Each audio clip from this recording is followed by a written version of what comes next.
Baru 2 kali, seingat kita sudah sering, Bang. Anda ini bohong-bohong saja loh. Baru 2 kali, Bang. Oke, yang ingin saya tanyakan kepada Anda, kenapa Anda masih mengikuti orang yang sering berhalusinasi? Makasih Bang Tobias, makasih Bang. Menurut Anda Muhammad itu sering berdelusi nggak dia? Sering halu nggak dia menurut Anda? Tidak. Oke, jadi menurut Anda ketika dia berkata bahwasanya nasi, makanan-makanan itu memuji-muji Allah, itu benar? Benar. Oke, gimana dia bisa tahu itu? Ya kata abang barusan itu tadi, bahwa semua makhluk itu bertasbih kepada Allah. Oke, jadi menurut Anda nasi goreng pun, ayam pun bertasbih memuji Allah ya? Makhluk, Bang, makhluk. Bahkan benda-benda mati, Bang. Kok bisa Anda bilang loh? Saya akan tunjukkan ya kepada Anda ayatnya di dalam Al-Quran. Aduh, betul-betul Anda ini. Sesungguhnya, sebentar ya. Bahkan mereka bisa mendengar makanan bertasbih loh, Pak. Saya balikkan dulu kepada Anda. Oke. Ternyata kita harus ngobatin mereka ini memang harus ya pelan. Sungguh, ini Sahih Bukhari ya Bang ya. Hadis riwayat Bukhari ya. 3579 nomornya. Sungguh, dahulu kami mendengar makanan bertasbih dalam keadaan sedang makan. Jadi mereka dengar itu makanan bertasbih. Subhanallah, subhanallah, subhanallah. Op, op. Subhanallah, subhanallah. Jangan makan. Op. Jadi waktu mereka lagi makan tuh Bang, mereka mendengar bahwasanya makanan itu bertasbih. Ingat, bertasbih itu bahasa Arab, bahasa Indonesianya itu memuja-muji, betul? Betul. Oke, jadi makanan sedang mengucapkan apa? Subhanallah, subhanallah gitu. Betul? Iya, betul. Betul. Jadi mereka dengar itu makanan lagi ngomong subhanallah, subhanallah. Enggak. Ini loh, kami mendengar. Kami itu siapa? Astaghfirullahaladzim. Baik, kita bacakan lagi. Oke, kita bacakan lagi. Dari Abu Dzar radhiyallahu anhu berkata, sesungguhnya aku menyaksikan Rasulullah SAW dalam sebuah halakah. Datangnya ada batu kerikil. Lalu batu kerikil tersebut bertasbih di telapak tangannya. Batu kerikil bertasbih. Ada kakinya. Ini Anda ini kebanyakan nonton kartun Tom dan Jerry atau bagaimana nih? Ya, tidak, Des. Kamu kartun saya itu kamu, Des. Oke, jadi menurut Anda memang para sahabat-sahabat ini, oke, kita bacakan aja ya. Lalu batu kerikil tersebut bertasbih di telapak tangannya. Bersama kami Abu Bakar, Utsman, dan Ali radhiyallahu anhum. Maka orang-orang berada dalam halaqah semua mendengar tasbihnya. Kemudian batu itu diberikan kepada Abu Bakar radhiyallahu anhu. Lalu batu tersebut bertasbih di telapak tangannya. Semua yang berada di halaqah mendengar tasbihnya. Kemudian diberikan kembali kepada Rasulullah SAW dan bertasbih lagi di telapak tangannya. Kemudian diberikan kepada Umar radhiyallahu anhu dan bertasbih. Jadi mereka mendengar batu itu bertasbih ya. Subhanallah, subhanallah, gitu ya. Baiklah. Jadi makanya saya bilang teman-teman, memang tahun 2025 ini ya sudah waktunya Bang, lock out dari Islam Bang. Sudah waktunya Bang Anda keluar dari mengimani ajaran-ajaran yang seperti tadi itu Bang. Menyesatkan saya. Bang, saya bukan mau menyesatkan Anda. Begini loh, saya itu berbicara kepada Anda mengenai bagaimana Anda punya akal yang waras. Bagaimana Anda punya pikiran logika yang sehat. Sudah di zaman era modern tahun 2025, tapi Anda masih percaya yang kayak begini. Ya. Sebentar, Bang. Gimana saya nggak percaya gitu? Oke. Oke. Kalau mungkin satu halusinasi atau satu delusinasi, mereka mungkin masih ngeyel. Gini, Bang. Menurut Anda, Bang, orang telat bangun tidur itu karena seseorang itu capek, lelah, kurang tidur, ataupun tidak punya alarm. Menurut Anda itu benar atau salah? Benar. Tapi Bang, kalau kata Muhammad, orang telat bangun tidur, orang telat sholat subuh, itu bukan karena itu, Bang. Karena telinganya dikencingi oleh setan. Jadi ada setan begitu kencing di telingamu. Itulah penyebabmu telat bangun tidur. Jadi alasan ilmiah itu bertentangan dengan alasan agama Islam. Menurut agama Islam, orang telat bangun tidur, telat bangun sholat subuh bukan karena dia capek, bukan karena kurang istirahat, bukan karena tidak ada jam waker, bukan ada jam alarm. Coba. Itu Nabi Muhammad berkata kepada siapa? Baik, kita tunjukkan ya. Semoga 5 contoh akan membuat dia sadar bahwa dia ngikutin orang yang halunya tinggi selangit. Mungkin kalau cuma 1 contoh dia belum teman-teman. Tapi kalau banyak-banyak nanti abang abang simpulkan kesimpulan yang sama dengan saya. Saya tunjukkan ya. Saya tunjukkan.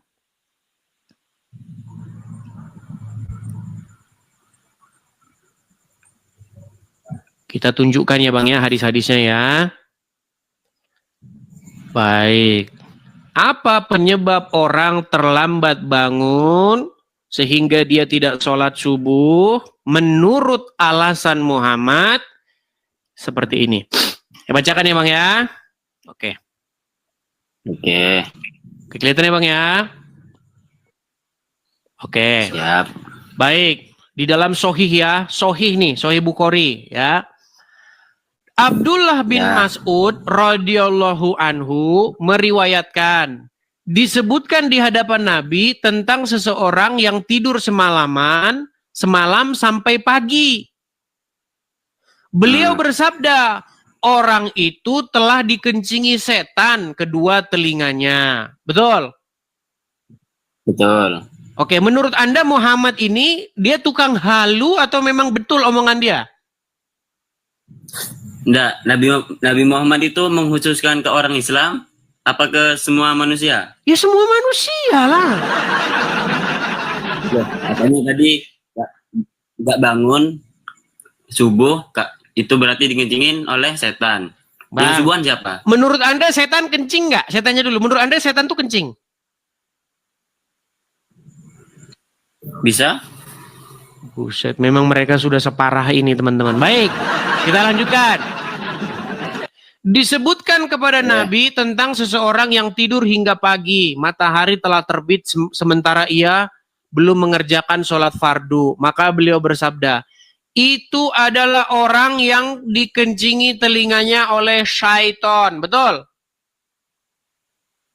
Betul. Syaiton. Baik. Jadi Muhammad ini teman-teman memang dia ahli persaitonan ya. Baik.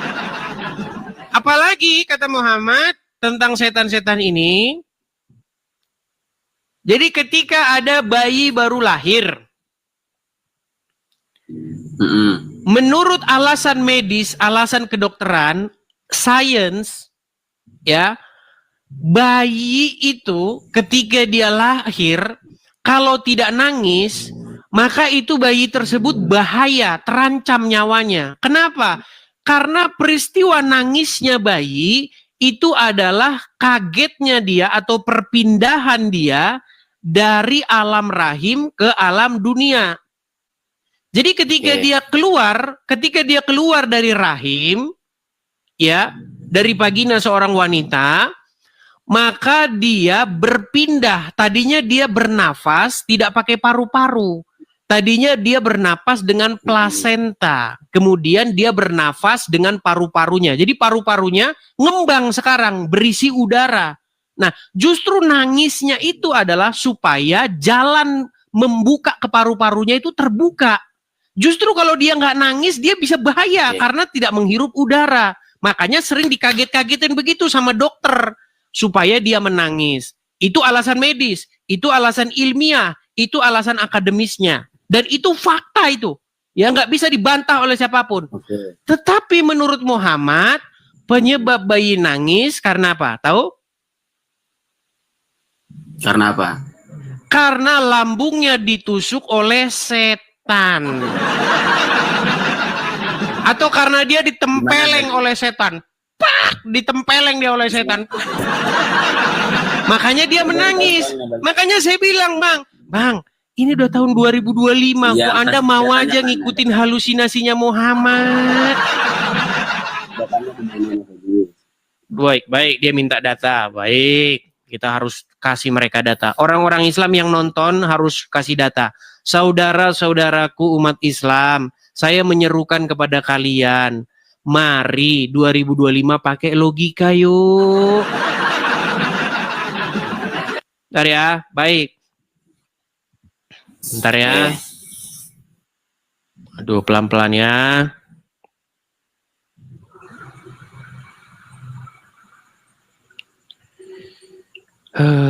Kita harus tunjukkan kepada mereka teman-teman bahwasanya memang itu tertulis di dalam iman atau buku-buku mereka ya. Baik. Aduh. Sungguh luar biasa mereka ini. Oke. Ini ya. Pesantren Islam Al-Irsyad ya. Tanya Ustadz, tusukan setan pada bayi baru lahir di bulan Ramadan. Assalamualaikum ya Ustadz, ana mau tanya. Setiap bayi yang lahir akan menangis karena tusukan setan. Jika ada bayi yang lahir di bulan Ramadan, apakah setan akan tetap menusuk bayi tersebut? Sedangkan setan dibelenggu. Ini udah pening Ustadznya ya juga ya. Kan bulan Ramadan setan-setan diikat, tapi kok bayi-bayi tetap nangis saja. Ini kayaknya Nabi kita ini yang halunya tinggi. Baik, bacakan ya. Bacakan. Tidaklah seorang bayi dilahirkan kecuali setan menekan atau menusuknya. Sehingga bayi itu akan berteriak menangis disebabkan tusukan itu. Kecuali Nabi Isa bin Maryam dan ibunya. Hadis riwayat Muslim. Baik, saya tunjukkan yang lain lagi. Kalau menurut yang hadis ini ditusuk, tapi ada juga yang ditempeleng. Perhatikan. Ditusuk ya. Sekarang kita buka hadis yang ditempeleng. Memang kalau Muhammad ini dia tahu banget teman-teman tentang bagaimana setan-setan itu. Dia tahu betul. Makanya dia sangat dekat dengan syaitan. Baik. Oke, kita tampilkan lagi ya. Mengapa bayi langsung menangis? Ini alasan menurut hadits ya. Lihat nih Bang ya. Saya nggak ngada-ngada ya. Saya nggak bisa bikin web-web begini Bang. Saya gaptek ya. Tangisan bayi yang baru lahir telah dijelaskan dalam Islam melalui sejumlah hadis. Ya, dikatakan. Kita bacakan hadisnya ya Bang ya. Kita bacakan. Baik. Dari Ibnu. Mana sebentar ya. Nih. Para sahabat menjawab, benar sekali wahai Rasulullah. Setiap manusia ketika dilahirkan oleh ibunya pasti dipukul oleh setan di kedua dadanya. Kecuali ketika Maryam melahirkan anaknya. Lihatlah bagaimana seorang bayi yang berteriak nih. Nabi berkata, teriakan itu adalah akibat pukulan setan di kedua dadanya. Pertanyaan saya Bang. Saya balik dulu kamera saya Bang ya. Bang Fajar Ahmad.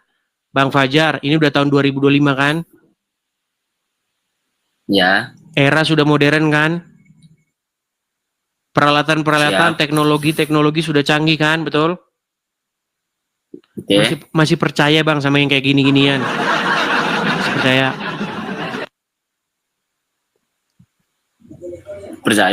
Astagfirullahaladzim. Dis, taruh dulu, Dis. Aduh. Orang-orang kayak kamu itu, orang-orang kayak kamu itu, Dis, sudah ada pada zamannya Rasulullah saat Rasulullah Astagfirullah. Mi'raj. Ya sudah lah bang. Bang, Dan apa kata apa kata Bible? apa Saya- kata Abu Bakar? Apa kata Abu Bakar? Seandainya ada cerita Rasulullah yang lebih tidak masuk akal dari ini, maka saya akan tetap percaya. Abu Itu kata Bakar Abu bilang Bakar. begitu. Umar bin Khattab bilang begitu. Ya, mungkin saya salah. Umar bin Khattab aja nggak percaya sama Muhammad. Ketika Muhammad hendak meninggal, Muhammad itu pernah meminta secari kertas. Dia ingin menuliskan sesuatu. Memang ada dalam sebuah hadis. Oke. Bahkan itu Ahmad Dhani pernah mengutip itu. Ahmad Dhani pun sama dia bengaknya. Dengarkan. Jadi pernah.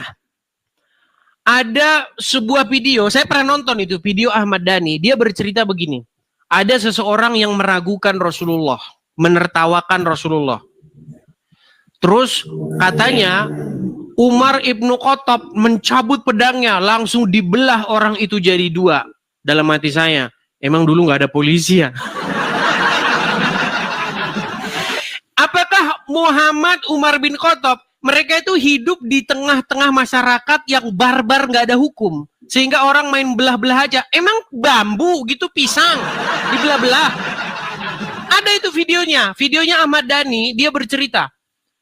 Ada orang yang menertawakan Rasulullah dan berkata bahwa Rasulullah itu hobinya mendongeng.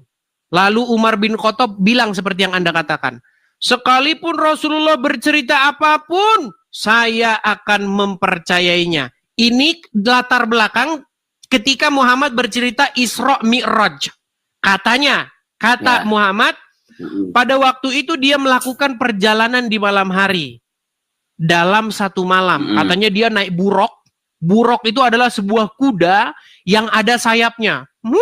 Kalau Anda main God of War, tahu ya, Pegasus tahu? Pernah main God of War Nggak nggak? tahu. Game. Nggak pernah. Oke, di situ ada yang namanya kuda bersayap.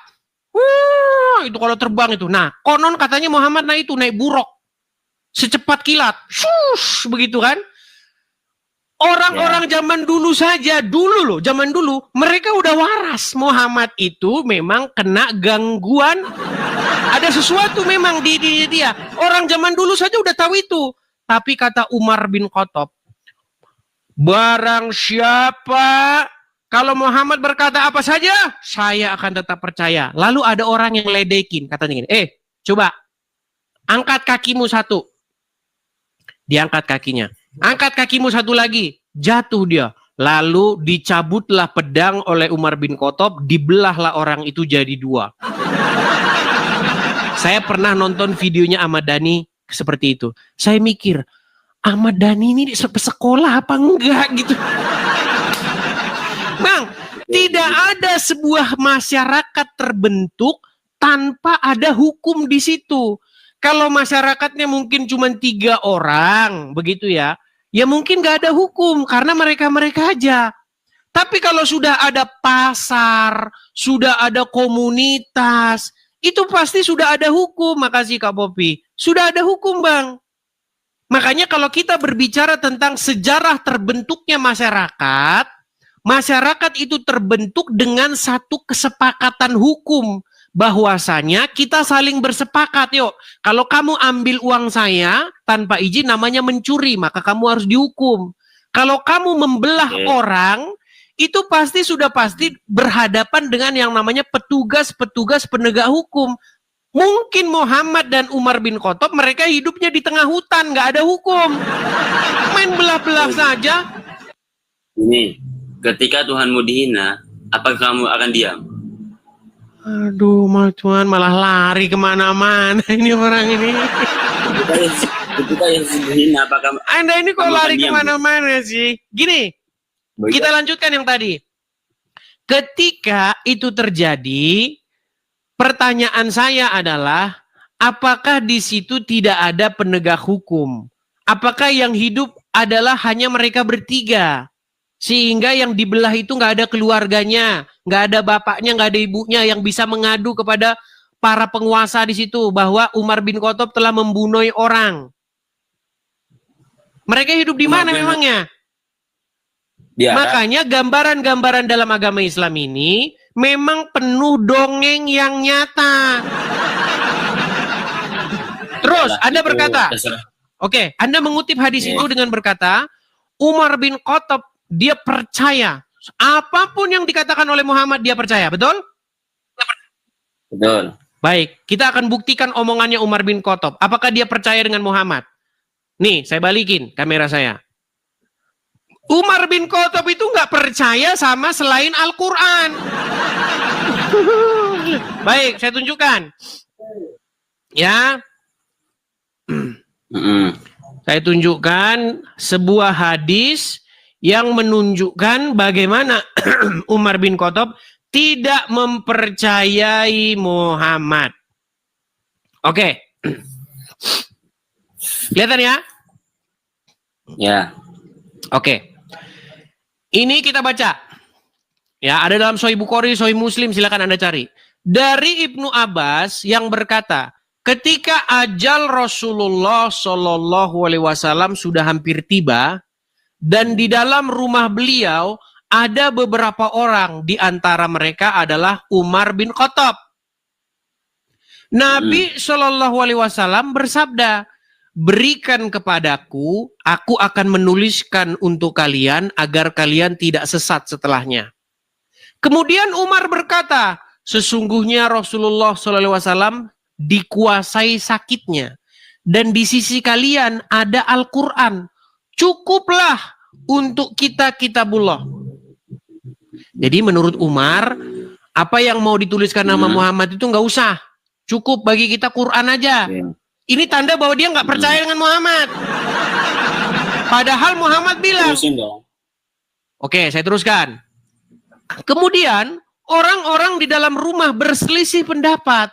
Sebagian dari mereka berkata, berikan apa yang dipinta Nabi Shallallahu Alaihi Wasallam agar beliau menuliskan bagi kamu sesuatu yang menghindarkan kamu dari kesesatan. Sebagian lainnya mengatakan sama seperti ucapan Umar. Dan ketika keributan dan pertengkaran makin bertambah di hadapan Nabi, karena mereka ini memang hobinya tuh ribut terus ya. Ketika mereka bertengkar di hadapan Nabi, beliau berkata, menyingkirlah kalian. Ubaidillah berkata, Ibnu Abbas selalu berkata, musibah yang sebenar-benarnya musibah adalah penghalangan antara Rasulullah SAW dan penulisan wasiat untuk mereka disebabkan keributan dan perselisihan mereka. Hadis Sahih Muslim 1637. Oke. Kita baca lagi, bukan cuma satu hadisnya. Kita baca lagi. Dari Ibnu Abbas. Supaya kamu belajar. Dari Ibnu Abbas, hari Kamis. Tahukah kamu apa hari Kamis itu? Ibnu Abbas menangis hingga air matanya mengalir seperti butiran kerikil. Kami berkata, hai Abdul Abbas, ada apa dengan hari Kamis? Ia menjawab, hari itu sakit Rasulullah semakin berat. Kemudian beliau bersabda, berikan kepadaku kertas, aku akan menuliskan sesuatu untuk kalian, agar kalian tidak akan tersesat setelahnya selama-lamanya. Kemudian mereka berselisih. Padahal tidak sepantasnya terjadi perselisihan di sisi Nabi. Mereka berkata beliau sedang mengigau. Tanyakan kembali tentang ucapan beliau tersebut. Namun Rasulullah SAW bersabda, tinggalkanlah aku sebab keadaanku lebih baik daripada apa yang kalian ajak. Ini hadis-hadis ini jelas sekali. Jadi Muhammad itu ingin menuliskan sesuatu supaya umat muslim tidak tersesat. Dan itu tidak kesampaian, tidak kejadian. Makanya kesimpulannya menurut Muhammad, umat muslim sudah sesat. Karena apa? Karena Muhammad tidak jadi menuliskan pesan terakhirnya. Siapa tahu pesan terakhirnya adalah ikutilah Yesus Kristus. Siapa tahu pesan terakhirnya adalah marilah kalian mengikuti Isa Al-Masih. Marilah kalian menjadi orang Kristen, tapi Muhammad nggak sempat nulisnya. Betul? Itu tulisan yang ada di pikiranmu, Dis. Oke, kalau begitu dia mau nulis apa? Saya balikin dulu kameranya. Ya. Apa yang mau dia tulis sehingga dia katakan bahwa itu akan membuat kalian tidak sesat? Ya enggak tahu saya, Dis. Dan Pertanyaan tidak jadi saya. ditulis kan? Iya, benar. Akibatnya kalian sesat nggak menurut Muhammad? Tidak. Berarti dia nggak percaya sama Muhammad. Muhammad yang bilang, saya mau menulis sesuatu yang akan menghindarkan kalian dari kesesatan. Ternyata tidak jadi ditulis, berarti kalian terhindar nggak dari kesesatan? Oh, tidak. Terus Kami ngapain Muhammad mau sadis. nulis itu kalau memang tidak terhindar dari kesesatan? Ya, kok tanya saya? Ya sudahlah, baiklah ya. Fajar Ahmad, saya cuma mau bilang begini. Apa yang Anda imani ini, menurut Bible kami, tidak lebih daripada dongeng-dongeng dan isapan jempol. Ada ayatnya di dalam Bible kami. Bahwa pada hari-hari akhir nanti, orang-orang itu akan percaya kepada dongeng-dongeng dan isapan-isapan jempol. Ya inilah yang dimaksud nih kalian ini. Setan, kencing. Bang, saya mengajak Anda berpikir loh, Bang Fajar Ahmad. Saya menggugah pikiranmu untuk berpikir waras. Ini udah tahun 2025. Bagaimana mungkin saya Anda waras, percaya? Bang, coba sebentar ya. Bagaimana Anda bisa percaya orang telat bangun tidur gara-gara telinganya dikencingi setan? Itu Dis, agar apa? Agar orang-orang bangun subuh. Gitu maksudnya, Dis. Iya, tapi kalau orang telat bangun subuh karena telinganya dikencingi setan, betul? Betul. Setan minum apa dia kok kencing di si telingamu? Enggak tahu saya. Tanya sampean. Setan juga tidur di telingamu, betul? Betul. Nasi juga bertasbih, betul? Betul. Nasi memuja Allah, ya Allah, subhanallah, begitu nasi begitu bertasbih. Kedengaran suaranya. Kedengaran suaranya. Kalau kedengeran, Dis, kamu sama umatmu itu masuk Islam semua, Dis. Baiklah. Tapi teman-teman, sebenarnya banyak ayat-ayat atau hadis-hadis di dalam agama Islam ini. Sebenarnya mereka ini memang sering salah kutip dari ucapan-ucapan yang ada dalam Bible. Jadi pernah ketika Tuhan Yesus lewat ke suatu tempat, pernah ada masyarakat itu menyambutnya dengan luar biasa. Mereka menyambut Yesus dengan sangat luar biasa. Mereka berseru-seru dan bersorak-sorak, Hosana, Hosana.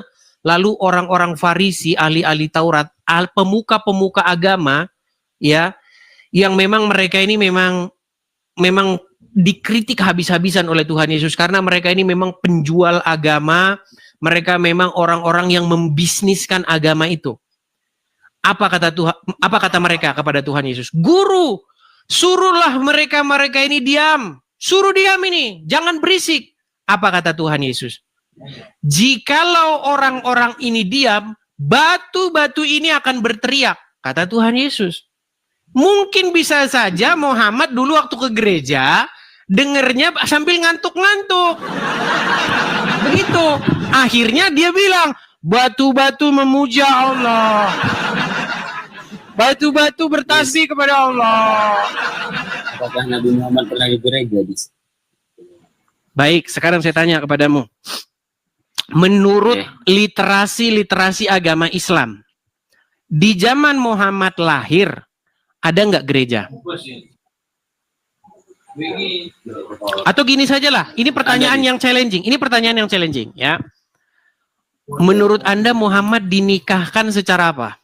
Sementara dia nikah itu belum jadi nabi.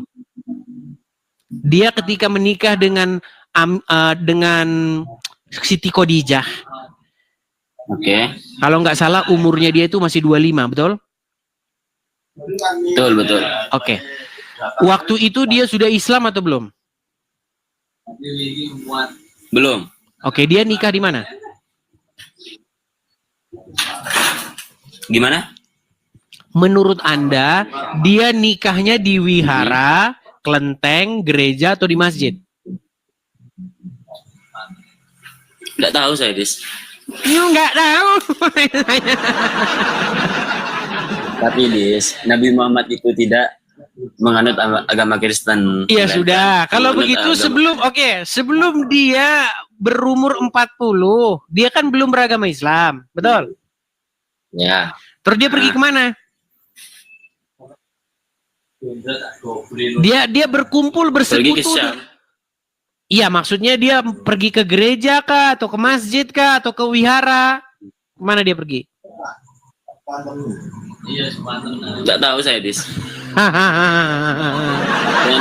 Oke lah, pesan saya begini saja, Fajar Ahmad. Saya cuma mau menyampaikan kepada Anda begini, bahwasanya Al-Quran Anda itu sudah memerintahkan kok untuk beriman kepada Injil. Kalau misalnya nanti di akhir zaman Anda dipertanyakan, bilang aja, saya kan disuruh oleh Al-Quran untuk beriman kepada Injil. Jadi saya tidak salah beriman kepada Injil. Nah, artinya ketika Anda beriman kepada Injil, Anda akan mendapatkan petunjuk dan kebenaran. Disitulah Yesus berkata, akulah jalan dan kebenaran dan hidup. Jadi saya undang kepada Anda, Fajar Ahmad, sudah waktunya 2025 meninggalkan Islam dan menjadi pengikut Tuhan Yesus. Seperti itu ya. Jadi semoga Anda merenungkan perkataan saya itu dan Anda akan menerima kebenaran pada akhirnya. Oke, begitu ya. Oke. Terima kasih, Dis. Sama-sama. Terima kasih. Terima kasih. Pejuang Allah, silakan nyalakan kamera. Citi, makasih Bang, makasih. Ya, pejuang Allah. Yang janji tadi siang saya lihat dia tidak lihat di kolom komentar, di kolom antrian. Oke, Ya. pejuang Allah, selamat malam Bang. Selamat malam. Oke, silakan Bang, apa yang mau Anda sampaikan Bang? Ya, apa yang mau Edis tanya? Saya cuman tanya begini Bang, ini kan udah tahun 2025, kenapa Abang masih percaya saja sama orang yang halusinasinya itu sudah tingkat dewa? Itu siapa? Muhammad Bang. Oh, jelas lah Rasulullah. Kalau Yesus, kalau Yesus masa Tuhan. Padahal lihat nih, umat Muslim katanya mengatakan begini kepada Yesus. Mereka ini memang mereka. Oke, baik, nggak apa-apa. Saya akan Yesus, tempeleng Anda dengan Yesus apa kata Muhammad. Yesus Bang, bertuhan Bang, tenang Bang, kepada tenang. Tema kita bukan itu. Gini. Jangan kau Tadi banggakan ajaran sesat. Anda bilang sebentar Bang. Tadi Anda bilang begini kepada Yesus, betul? Ya, begini, sesat. Oke. Menurut Anda, anak Maryam di dalam Al-Quran itu begini, menurut Anda? Apa? Anak Maryam siapa? Ibnu Maryam. Mana ada Ibnu Maryam? Anak Maryam siapa? Siapa Ibnu Maryam? Anak Maryam siapa? Coba, anak Maryam. Iya, saya mau tanya kepada Anda, Ibnu Maryam itu siapa? Ibunya Nabi Isa. Ibnu Yesus itu anak. Kok ibu sih? Iya, itu bahasa Arabnya Ibnu itu anak. Iya, Ibnu Maryam namanya siapa? Iya, ibunya Nabi Isa. Oke. Sekarang kutanya kepadamu, Oke, ibunya Yesus siapa? Tenang. Ibu Nabi Yesus siapa? Menurut Anda, Ibnu Maryam atau anak Maryam itu begini? Hah? Oh, enggak lah. Oh, tadi katanya begini. Bukan, jangan Sekarang begini, aduh. Baik, saya balikan dulu kamera saya ya. Saya balikan dulu. Saya akan balikkan kepada Anda masalah nih ya, sebentar Gak nih. ada satupun ajaran Kristen yang bisa kau banggakan, gak ada. Oke, kita balikan. Baik. Jelas. Itu Paulus yang membuat yang merusak. Oke, saya balikan ya Bang ya. Apakah Ya, betul, silakan. Bang? Apa jangan-jangan malah Muhammad yang begini, Bang? Malah Muhammad yang Enggak. kayak begini? Enggak. Sebentar, apa jangan-jangan Tidak malah Muhammad ada yang kayak orang begini? Tuhan. Oke, sebentar. Ada orang Tuhan bisa mati. Oke. Tuhan mati. Tuhanmu sekarang ada di kuburan. Aduh. Tuhan bisa mati kalau manusia mati. Oke. Memang biasa di. Oke, Tapi kalau coba ya. Tuhan Silakan mati, Anda baca dulu ya. nih. Setiap Baca. manusia ketika dilahirkan oleh ibunya pasti dipukul oleh setan. Muhammad manusia enggak? Mana ada dipukul setan? Dari mana bisa dipukul dari setan? Nampak kok setan memukulnya? Ini kata Muhammad. Siapa bilang Nabi Muhammad bilangan seperti itu? Hadis, di dalam hadis menyebutkan setan akan memukul dada bayi yang dilahirkan oleh ibunya sehingga ia akan menangis. Hadis ini diriwayatkan oleh Imam Ahmad, Musnad. Salah kau, Edis. Salah kau. Itulah kau salah kau luar biasa. Salahnya gimana? Inilah kau.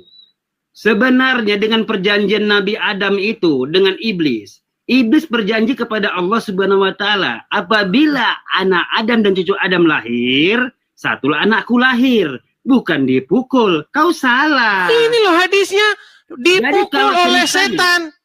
Jadi ceritanya, dia itu manusia. Kau pun manusia. Buset. Ayo, Kenapa gimana? kamu menolak perkataan Muhammad?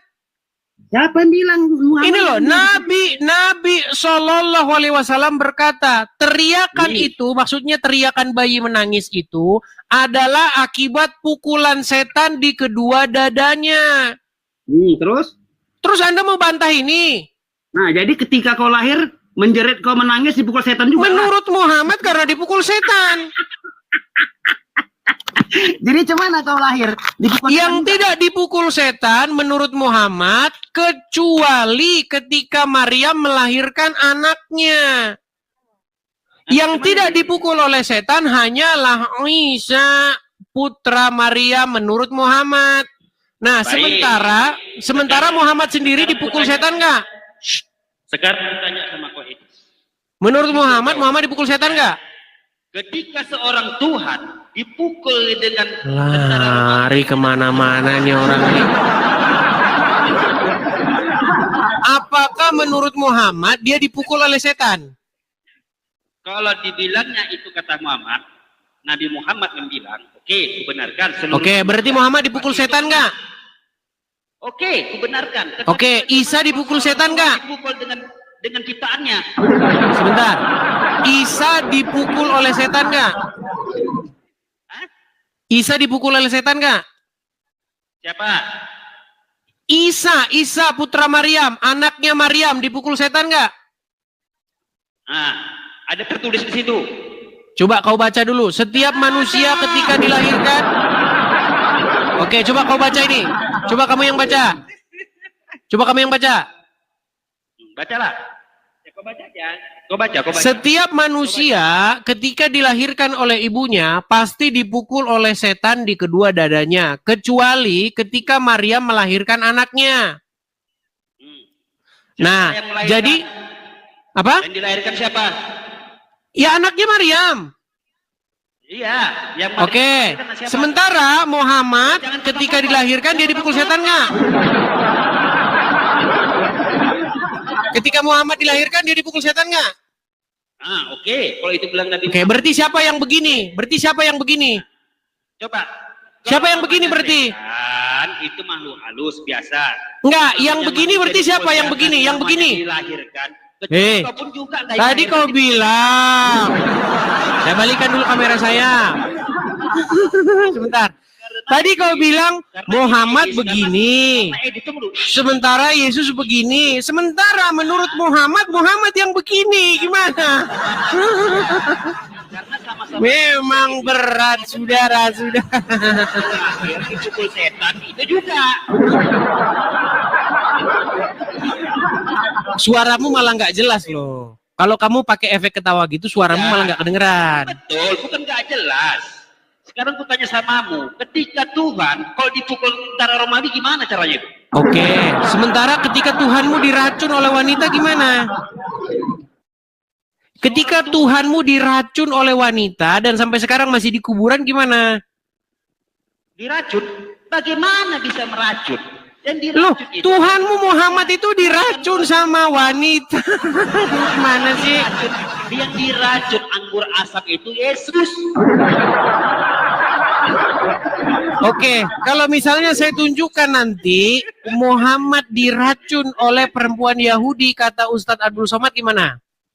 Apanya? Kata Abdul Somad. Saya tunjukkan kepada kamu. Mana datanya? Oke, baik, saya tunjukkan ya. Baik, kita akan tunjukkan kepada mereka sumber-sumber yang tertulis di dalam kitab-kitab mereka sendiri. Macam mana? Bingung aku Oke, jadi. baik. Kalau betul seorang Tuhan, ya, Yesus seorang Tuhan, aku loncat dari gedung. Oke, baik. Ke bawah. Saya akan tunjukkan kepada Anda bagaimana Muhammad itu Tuhan Anda diracun. Jadi Tuhannya orang Islam mati diracun. Baik. Mana? Baik. Jangan mengada-ngada Oke, kau. tapi dengarkan ya. 30 detik, oke? Bisa mendengarkan 30 detik? Kau buat marah Rudi Yohanes saja kau. Bisa dengarkan 30 detik nggak? Edis. Bisa dengarkan 30 detik nggak? Apa silakan? Baik, coba dengarkan ya, dengarkan. Sakit Rasulullah SAW semakin parah, lalu kemudian kata Nabi kepada Aisyah. Apa kata dia? Ya Aisyah, wahai Aisyah. Ma'azalu ajidu alamat ta'am. Terasa di dalam sakitnya makanan yang kumakan waktu di Khaybar. Ini dalil bahwa dia mati diracun. Ini dalil bahwa dia mati diracun. Tuh, itu dalil bahwa Tuhanmu mati diracun. Di mana mengatakan? Ya. Sekarang begini, sekarang di mana kalau kau bilang Nabi Muhammad itu Tuhan, di mana mengatakan? Baik, saya akan tunjukkan. Saya tidak perlu berdebat dengan Anda untuk menunjukkan. Saya tunjukkan kutipan. Mau saya putarkan nggak? Mau saya tunjukkan nggak? Putarkan. Baik. Siapa yang membilang Nabi Muhammad Tuhan? Baik. Saja. Siapa yang mengatakan Muhammad itu Tuhannya orang Islam? Sebentar, dengarkan saya. Selanjutnya, dia menantang saya untuk mengatakan kepada seluruh umat muslim bahwa Nabi Muhammad adalah Rob. Wahai umat muslim, percayalah bahwa Nabi Muhammad itu adalah Rob kita. Percayalah bahwa Nabi Muhammad adalah Rob kita. Tuh, itu satu orang ya. Satu. Apakah hanya satu orang yang mengatakan Muhammad itu Robnya umat Islam? Coba dengarkan ini lagi. Dengarkan. Silakan. Baik, dengarkan. Belum berdebat dengan Edis TV, Tasik Ngaji akui Muhammad adalah Rob. Rob itu artinya Tuhan. Dan orang Islam itu mengakui bahwa Muhammad itu Robnya. Ya, yang terakhir yang mengakui Muhammad itu Robnya, bahkan sebelum berdebat dengan saya adalah orang ini. Nabi Muhammad bisa dikatakan Rob. Nah, Muhammad Robnya orang Islam. Terus lagi, mau saya tunjukin, mau 10 saya tunjukin. 10 lawan debat saya yang mengakui Muhammad Robnya umat Islam. Stop dulu. Aku sekarang menanya kepadamu. Di mana di Al-Quran mengatakan Nabi Muhammad itu Rob dan Tuhan? Silakan. Ini ya. Jadi menurut Anda ini ngaco semua ini, lawan-lawan debat saya ini. Ya teman-teman yang di bawah. Buka Quran surat Yusuf ayat 23. Silakan. Teman-teman yang di bawah, kita bongkar edis tipu-tipu ini sekarang. Oke, silakan. Buka Quran surat Yusuf ayat 23. Silakan. Surat Yusuf ayat 23. Bentar.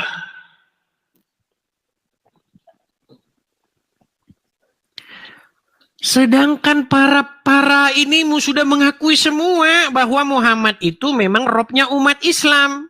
Sungguh nekat yang nyata. Nih. Dengarkan nih, dengarkan. Ini Quran. Diam dulu. Agama apakah yang Robnya adalah mayat? Kami Agama apa? Islam. Sambil nunggu dia. Rekam, bagikan, klik share dan bagikan. Silakan. Tapi nanti kalau aku tanya balik, kau harus jawab dan sendiri. Agama apakah yang Robnya adalah mayat? Kami Agama apa? Islam. Agama apa yang robnya adalah mayat? Surat Yusuf. Islam. Nah, silakan. Oh, itu Surat pendebat-pendebat Yusuf, ayat senior itu lawan saya itu, pendebat kawakan. Oh, ini seniormu ini. Nah, silakan buka. Ya. Surat Yusuf Siapa? ayat 23, silakan. Untuk membuktikan 23, bahwa bentar. Muhammad itu robnya umat Islam. Silakan. Oke, bentar ya. Bismillahirrahmanirrahim. Dan perempuan, ya, surah Yusuf ya. Dan perempuan yang dia, Yusuf, tinggal di rumahnya menggoda dirinya dan dia menutup pintu-pintu, lalu berkata, marilah mendekat kepadaku. Yusuf berkata, aku berlindung kepada Allah. Kepada Allah. Bongkar kau iblis, ya. Biar orang Kristen gak tertipu sama kau. Ya. Udah jelas? Sungguh Tuanku telah memperlakukan aku dengan baik. Oke, Ya. siapa di situ tuanku? Sesungguhnya orang-orang yang jalim itu tidak akan beruntung. Mana Oke. di situ Muhammad? Oke, siapa di situ tuanku? Siapa di situ tuanku?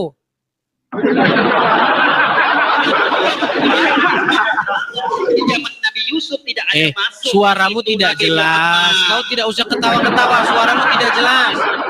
Siapa di situ tuanku? Apa? Tuanku siapa di sini? Iya, siapa di situ? Bilang. Sini Nabi Yusuf membilangkan. Iya, siapa tuannya Ini Nabi Yusuf di cerita situ? Nabi Yusuf. Iya, Di sini siapa cerita tuannya Nabi Nabi Yusuf di situ? Dengar baik-baik, ya. Pulangkan sama kau.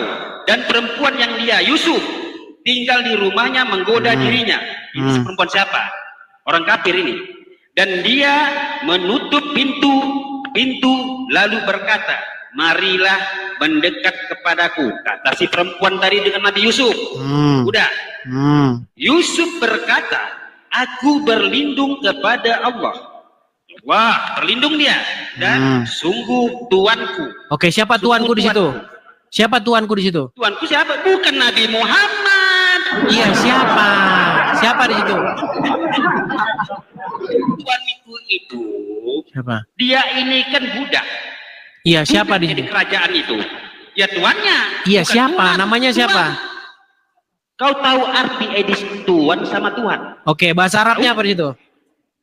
Ah, tuan sama adis. Iya, bahasa Tuan. Arabnya di situ coba cek dulu. Apa bahasa Arabnya Loh, tuan di kok situ? bahasa Arabnya, kok bahasa Arab dicek di sini? Apa? Coba.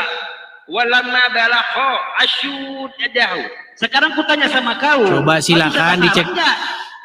Dicek dulu bahasa Arabnya tuan di situ. Coba Ayo tanya kita dulu. diskusi yang baik ya. Silakan. Dicek bahasa Iya, Arabnya. kau- Jangan. Udah malu kau. Udah malu. Kalau kamu masih terus mau diskusi, coba periksa kata tuanku di situ. Bahasa ya. Arabnya apa? Dengar teman-teman di bawah ya. Teman-teman di bawah ya. Ini mau turunkannya saya nih. Ini udah kedok nih malu nih. Jadi kamu mau menunjukkan tidak bahasa Arabnya tuan di situ? Sekarang saya tanya samamu, tidak ada Bahasa tuan itu Arabnya adalah tuan di situ apa? Orang kafir. Dengar kau dulu. Nabi Yusuf ini adalah budak orang kafir dulunya. Kau ngerti kau? Iya. Di situ ada kata-kata tuanku, betul? Tuanku itu siapa? Orang Oke, kafir, bahasa bukan itu Tuhan. kan bahasa Indonesianya. Perbedaannya. Betul? Ah, Bahasa Arabnya apa di situ? di sini udah dibacakan sama kau tadi. Iya. Coba baca lagi coba. Coba baca. Enggaknya dis, kalau punya ilmu tuh jangan dibawa ketek. Pejuang. Silahkan kamu bukakan di situ apa bahasa Arab daripada tuanku di situ coba. Kalau Islam di bawah ketek Baik, kau masih kalau bisa kau kau tidak mau bodoh-bodohi. jawab kau di bawah sana.